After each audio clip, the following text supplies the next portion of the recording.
Okay, so finally, it took 6 episodes, but finally, Arendir, Theo, and Browen or whatever her name is, like, finally something interesting happens with them where I can pay attention because I have to, because it's the entire episode. So there's a battle, and the orcs show up to the village, and it was like there was a couple of sequences that were like Home Alone style traps. They just Rowan like chopped a rope that was connected to a wagon she set on fire, and it shoots down at the orcs. They jump out of the way and they go, "Ha, they missed us."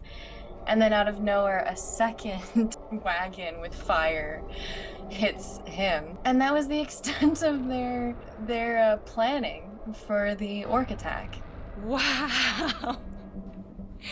I don't know where to start. I think it's fair to say that Westlands is no more. It's Mordor time. It's Mordor time, baby. Like, turn down for what? See, okay, the first half. I mean, full spoilers alert. Let's start with that.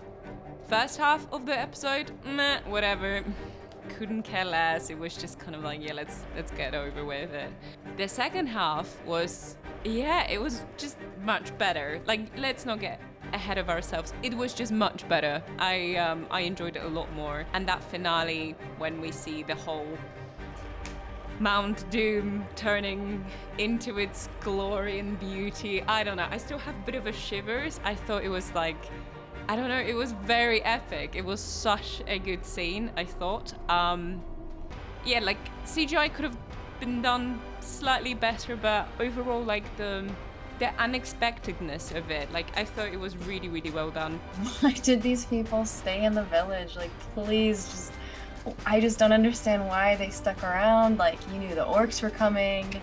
There was a chance things weren't gonna work out, like, maybe leave. Okay, so there's a scene where Galadriel's questioning Adar. You find out a little bit about Sauron and his motives and everything, and then it's like the first time you see Galadriel's kind of got a little dark side to her because she's threatening to murder him. She doesn't think that he or orcs deserve to exist. I mean, to be fair, like, they're killing everybody, so it's like, yeah, I don't think that's really that wrong of her to say, you know, like, their whole goal is to kill everything in existence except for themselves, so I don't really see what the problem is, you know? So the orcs show up, they shoot Bronwyn with an arrow, which, like, dangerously close to her heart, but don't worry, she's fine. Rowan, right? I wish they actually had the guts to kill her. It sounds horrible, but there's a lot of TV series or films that would generally benefit from killing one of their main characters because it's such an unexpected moment, and I don't think many projects have actually guts to do it. And yeah, that was one of those instances. If they killed off Rowan, I thought it would have been a much better sequence, and I would probably maybe feel something towards Westlands at that point, but alas, she's alive. Yeah, Numenor arriving to Westlands was so before even they joined the battle and stuff. But didn't you think it was such a rip-off of Twin Towers? Like, the same shot.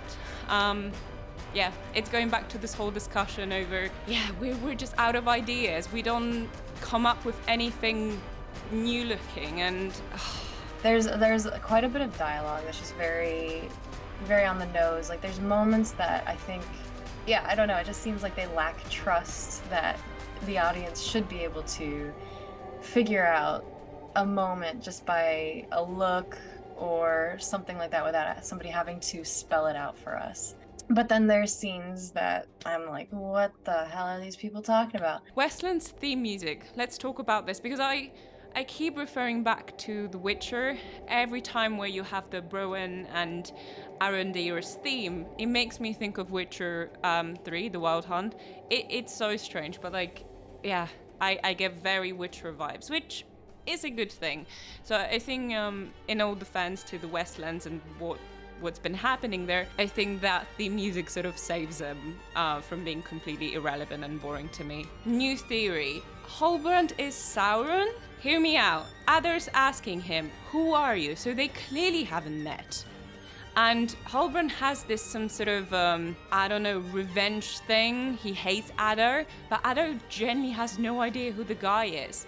So then Halbrand could be actually hating Addar because he sort of wasted resources, like with the whole orc thing.